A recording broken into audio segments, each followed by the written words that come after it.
mayam bo handa maktada kang leipung original ge maikadagi mayam bo amuka hana taram nokchari ngasi soigi subscribers ng thabirakpa asyang bathokiba wari ama mayam gi maphamda khudol tamjarage haiduna puduna lakchari wari asi lithok sarpa matamda soikiba langkiba kaya yorobusu mayamna nungsibiduna ngakpiu haiduna hajari aduka amana channel asibu mapung phan bada saruk yabiboina adomna like amati subscribe share to bira haiduna hajari adu diwali si hongna patawsaragi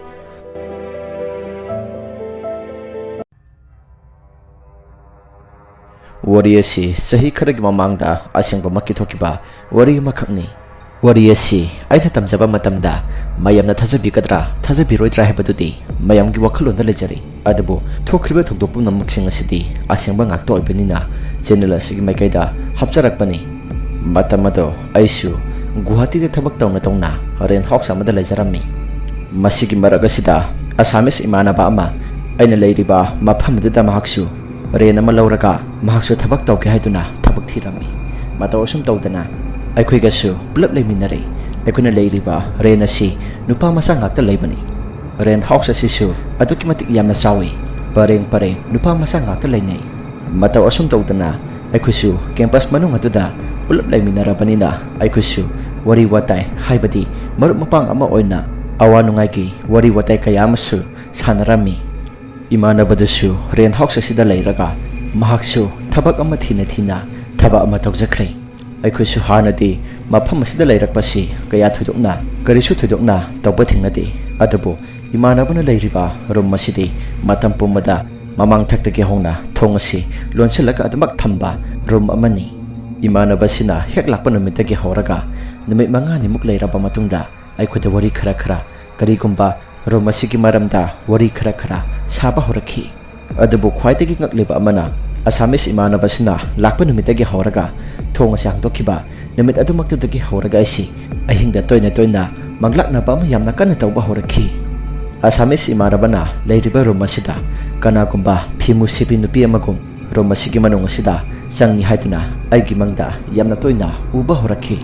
matawasum tawdana isu imana baduda mahaksu kikhrani haiduna isu wari pum namuksing asidi amata lithokte maramdi rum sing asida mathan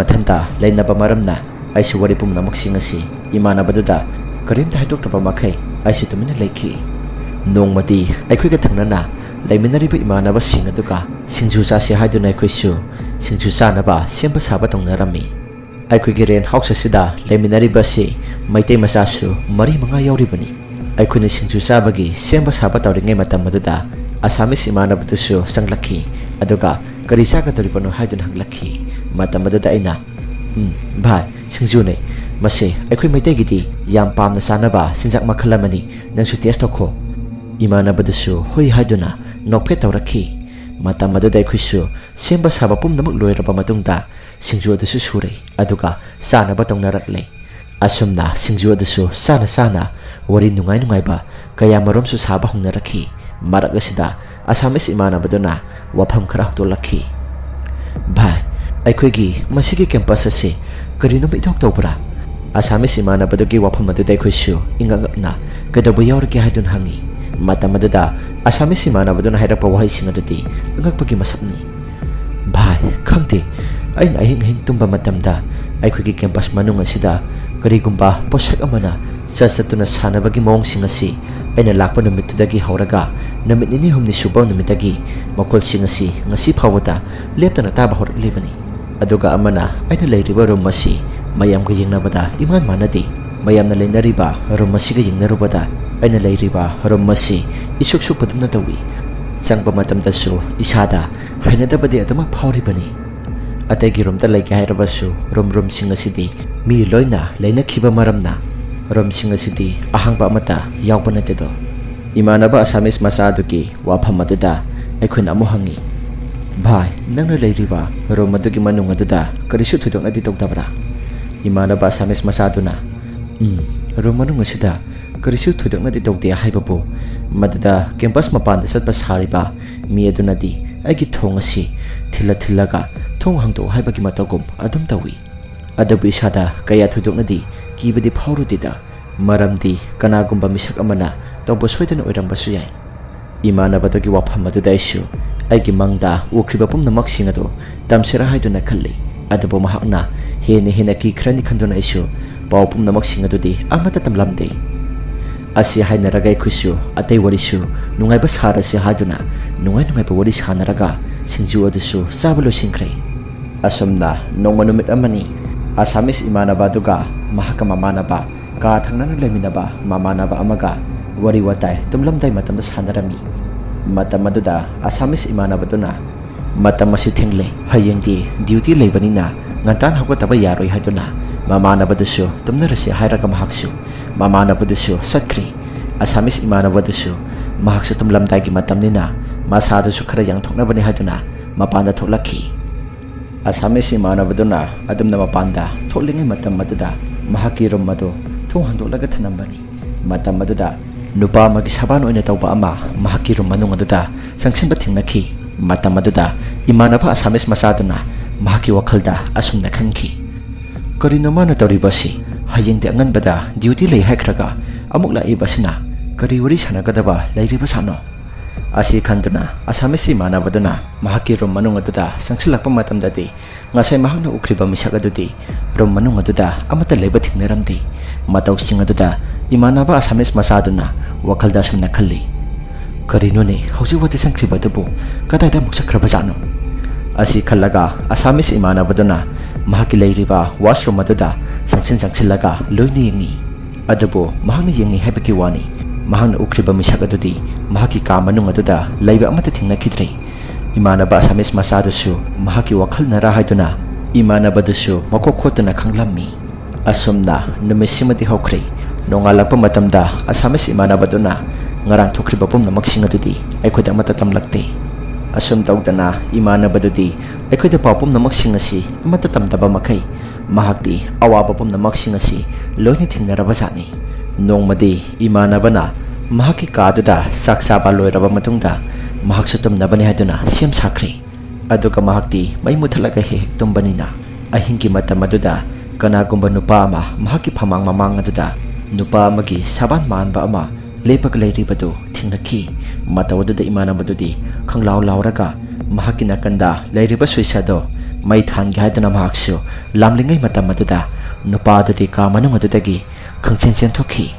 ꯑꯗꯨꯕꯨ ꯏꯃꯥꯟꯅꯕꯗꯨꯅ ꯈ꯭ꯋꯥꯏꯗꯒꯤ ꯉꯛꯂꯤꯕꯗꯤ ꯊꯣꯡ ꯑꯗꯨꯁꯨ ꯇꯨꯝꯂꯝꯗꯥꯏꯒꯤ ꯃꯇꯝꯗ ꯂꯣꯟꯁꯤꯜꯂꯒ ꯇꯨꯝꯈꯤꯕꯅꯤ ꯃꯇꯧ ꯀꯔꯝꯅ ꯊꯣꯡ ꯑꯗꯨꯁꯨ ꯃꯄꯥꯟꯗꯒꯤ ꯍꯥꯡꯂꯒ ꯃꯇꯧ ꯀꯔꯝꯅ ꯏꯃꯨꯡ ꯑꯁꯤꯗ ꯆꯪꯂꯛꯂꯤꯕꯅꯣ ꯍꯥꯏꯗꯨꯅ ꯋꯥꯈꯜ ꯈꯟꯊꯔꯝꯃꯤ ꯏꯃꯥꯟꯅꯕꯗꯨꯅ ꯂꯥꯎꯕꯒꯤ ꯈꯣꯟꯖꯦꯜ ꯑꯗꯨ ꯑꯩꯈꯣꯏꯁꯨ ꯇꯥꯔꯛꯂꯝꯃꯤ ꯃꯇꯝ ꯑꯗꯨꯗ ꯑꯩꯈꯣꯏ ꯃꯌꯥꯝ ꯆꯪꯁꯤꯜꯂꯒ ꯌꯦꯡꯂꯨꯕ ꯃꯇꯝꯗ ꯋꯥꯔꯤ ꯄꯨꯝꯅꯃꯛꯁꯤꯡ ꯑꯗꯨ ꯏꯃꯥꯟꯅꯕꯗꯨꯅ ꯂꯣꯏꯅ ꯂꯤꯊꯣꯛꯂꯛꯈꯤ ꯑꯩꯈꯣꯏꯁꯨ ꯃꯇꯧꯁꯤꯡ ꯑꯗꯨꯗ ꯀꯔꯤ ꯇꯧꯒꯗꯕꯅꯣ ꯍꯥꯏꯗꯨꯅ ꯈꯟꯖꯥꯟꯅꯔꯝꯃꯤ ꯑꯁꯨꯝ ꯇꯧꯗꯅ ꯅꯨꯃꯤꯠꯇꯨꯗꯒꯤ ꯍꯧꯔꯒ ꯑꯁꯥꯃꯤꯁ ꯏꯃꯥꯟꯅꯕꯁꯤꯒꯤ ꯃꯍꯥꯛꯀꯤ ꯀꯥ ꯑꯁꯤ ꯑꯁꯨꯛꯀꯤ ꯃꯇꯤꯛ ꯇꯝꯅꯕ ꯍꯧꯔꯛꯈꯤ ꯅꯣꯡꯃ ꯅꯣꯡꯃꯒꯤ ꯃꯍꯥꯛꯀꯤ ꯋꯥꯁꯔꯨꯝꯗꯁꯨ ꯃꯤ ꯑꯃꯅ ꯏꯔꯨꯖꯕꯒꯤ ꯃꯈꯣꯜꯁꯤꯡ ꯑꯁꯤ ꯇꯠꯇꯅ ꯇꯥꯕ ꯍꯧꯔꯛꯈꯤ ꯃꯁꯤ ꯈꯛꯇꯁꯨ ꯅꯠꯇꯅ ꯔꯨꯝ ꯃꯅꯨꯡ ꯑꯗꯨꯗ ꯀꯣꯜꯂꯤꯛ ꯇꯥꯈꯤꯕꯒꯤ ꯈꯣꯟꯖꯦꯜꯒꯨꯝꯕ ꯑꯃꯁꯨꯡ ꯋꯥꯁꯔꯨꯝ ꯑꯗꯨꯗ ꯃꯤꯁꯛ ꯑꯃꯅ ꯏꯁꯩ ꯉꯪꯂꯒ ꯏꯔꯨꯖꯕꯒꯤ ꯈꯣꯟꯖꯦꯜ ꯑꯃꯁꯨ ꯇꯥꯔꯛꯂꯝꯃꯤ ꯑꯁꯨꯝꯅ ꯍꯞꯇꯥꯃꯨꯛ ꯍꯧꯈ꯭ꯔꯕ ꯃꯇꯨꯡꯗ ꯏꯃꯥꯟꯅꯕꯗꯨꯅ ꯃꯍꯥꯛꯁꯨ ꯆꯥꯛ ꯆꯥꯕ ꯂꯣꯏꯁꯤꯜꯂꯕ ꯃꯇꯨꯡꯗ ꯃꯍꯥꯛꯀꯤ ꯂꯦꯞꯇꯣꯞ ꯑꯗꯨꯗ ꯀꯔꯤꯅꯣ ꯌꯦꯡꯂꯤꯉꯩ ꯃꯇꯝ ꯑꯗꯨꯗ ꯃꯍꯥꯛꯀꯤ ꯋꯥꯁꯔꯨꯝ ꯑꯗꯨꯗ ꯌꯥꯝꯅ ꯀꯟꯅ ꯏꯁꯤꯡꯒꯤ ꯇꯦꯞ ꯑꯗꯨ ꯊꯥꯕꯒꯤ ꯈꯣꯟꯖꯦꯜ ꯑꯃ ꯇꯥꯔꯛꯈꯤ ꯃꯇꯝ ꯑꯗꯨꯗ ꯏꯃꯥꯟꯅꯕꯗꯨꯅ ꯈꯜꯂꯤꯕꯁꯤꯅ ꯅꯍꯥꯟꯈꯩꯗꯒꯤ ꯇꯧꯔꯛꯂꯤꯕ ꯃꯌꯥꯝꯁꯤꯡ ꯑꯁꯤ ꯀꯔꯤ ꯃꯇꯧꯅꯣ ꯑꯃꯨꯛꯇꯪꯗꯤ ꯌꯦꯡꯂꯒꯦ ꯍꯥꯏꯗꯨꯅ ꯃꯍꯥꯛꯁꯨ ꯋꯥꯁꯔꯨꯝꯒꯤ ꯊꯣꯡ ꯃꯅꯥꯛ ꯑꯗꯨꯗ ꯇꯞꯅ ꯆꯪꯁꯤꯜꯂꯤ ꯑꯗꯨꯝꯅ ꯆꯪꯁꯤꯟꯕ ꯃꯇꯝꯗ ꯋꯥꯁꯔꯨꯝꯗ ꯂꯥꯡꯂꯤꯕ ꯈꯣꯟꯖꯦꯜ ꯑꯗꯨꯗꯤ ꯑꯁꯨꯛꯀꯤ ꯃꯇꯤꯛ ꯌꯥꯝꯅ ꯀꯟꯅ ꯂꯥꯡꯕ ꯍꯧꯔꯛꯈꯤ ꯑꯗꯨꯕꯨ ꯈ꯭ꯋꯥꯏꯗꯒꯤ ꯉꯛꯂꯤꯕ ꯑꯃꯅ ꯋꯥꯁꯔꯨꯝꯒꯤ ꯊꯣꯡ ꯑꯗꯨ ꯍꯦꯛ ꯍꯥꯡꯗꯣꯛꯄ ꯃꯇꯝꯗ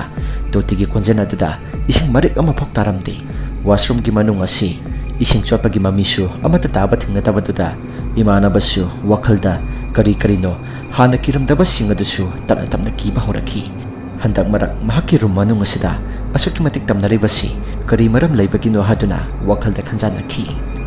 ꯑꯁꯨꯝꯅ ꯅꯨꯃꯤꯠ ꯑꯁꯤꯒꯤ ꯍꯦꯛ ꯅꯣꯡꯉꯥꯟꯕ ꯅꯨꯃꯤꯠꯇ ꯑꯩꯒꯤ ꯏꯃꯥꯟꯅꯕ ꯑꯁꯤꯒ ꯋꯥꯔꯤ ꯋꯥꯇꯥꯏ ꯀꯌꯥ ꯑꯃ ꯁꯥꯟꯅꯔꯝꯃꯤ ꯃꯇꯝ ꯑꯗꯨꯗ ꯃꯍꯥꯛꯀꯤ ꯔꯨꯝ ꯃꯅꯨꯡ ꯑꯁꯤꯗ ꯇꯧꯔꯛꯂꯤꯕ ꯃꯌꯥꯝꯁꯤꯡ ꯑꯁꯤ ꯑꯩꯉꯣꯟꯗ ꯋꯥꯔꯤ ꯑꯣꯏꯅ ꯂꯤꯊꯣꯛꯇꯨꯅ ꯃꯍꯥꯛꯀꯤ ꯅꯨꯡꯉꯥꯏꯇꯕ ꯄꯨꯝꯅꯃꯛꯁꯤꯡ ꯑꯗꯨ ꯂꯤꯊꯣꯛꯈꯤ ꯚꯥꯏ ꯀꯔꯤ ꯍꯥꯏꯒꯗꯕꯅꯣ ꯈꯪꯗ꯭ꯔꯦ ꯑꯩꯒꯤ ꯔꯨꯝ ꯃꯅꯨꯡ ꯑꯁꯤ ꯀꯔꯤꯅꯣ ꯅꯣꯡꯃ ꯅꯣꯡꯃꯒꯤ ꯃꯑꯣꯡ ꯇꯥꯗꯕ ꯊꯕꯛ ꯀꯌꯥ ꯑꯃ ꯇꯧꯕ ꯍꯧꯔꯛꯂꯦ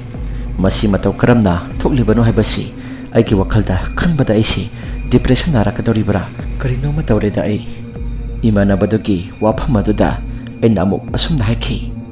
Bhai nangsidi adumna tawrabadi aikuigi room asida leiminarase haibasu nangna yade do. Assamese imanabaduna Bhai ai isanasu khara kigandabaga yagadra haina khalubani adubu matawsing asidi ai oina sumsum kisilai numit kharanidi yengkigi karigumba masina pharaktar adi atopa mafam amada isu ka bhara ama thirani numit asigi numidangi matamni numidangi matam asida hanagi matagom Assamese imanabasisu